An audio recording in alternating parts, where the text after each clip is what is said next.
nous conduit toujours à faire des choses concrètes. Et puis, enfin, cette intuition ou impulsion est en lien avec toute l'Église, tout ce que dit l'Église.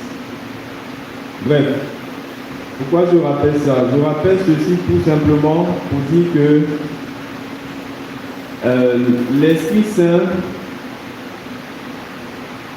aime les âmes humbles. L'Esprit Saint ne nous demande pas plus que ce que nous sommes capables de lui donner.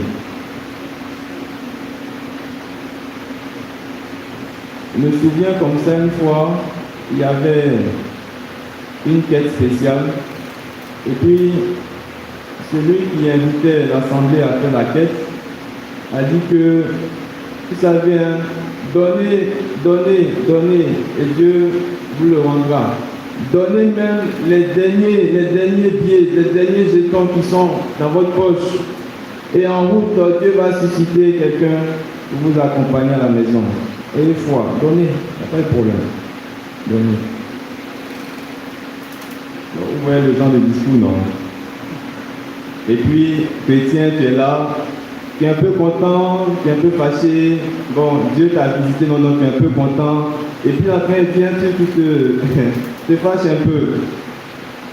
Il dit, si on enlève tout l'argent qui est dans notre poche à puis donner le jour là, on fait comment avec le taximan? On fait comment? Ou bien, on fait comment? L'Esprit Saint ne pousse pas à des choses qui soient déraisonnables.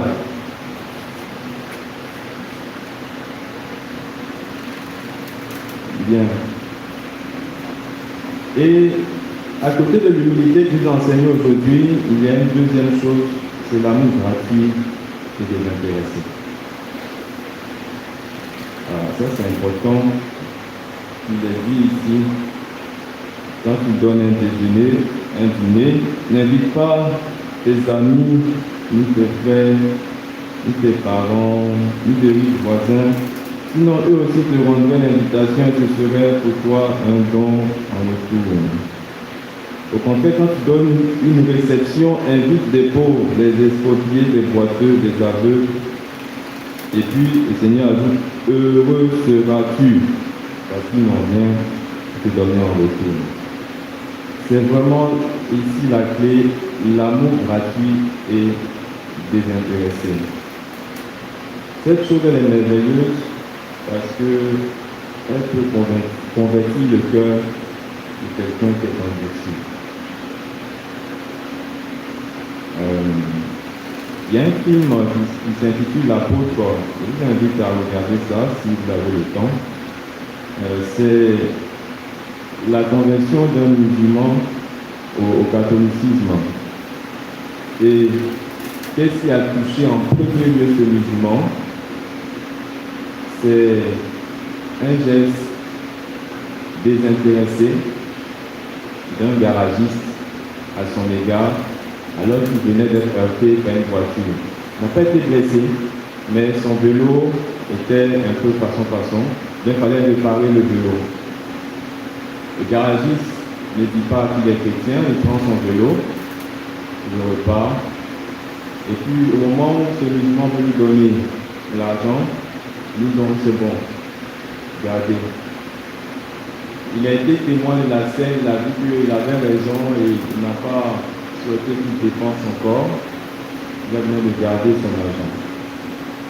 Ce musulman a été touché par ce geste de ce chrétien. Plus il y aura de gestes pareils, manifestant un amour gratuit et désintéressé, plus nous verrons la bonté de Dieu pour les pauvres. Et je termine par là, pour la fin du psaume. Tu répandais sur ton héritage une pluie généreuse. Et quand il défaillait, toi, tu le soutenais. Sur les lieux où campait ton troupeau, tu le soutenais. Dieu qui est bon pour le pauvre. Amen.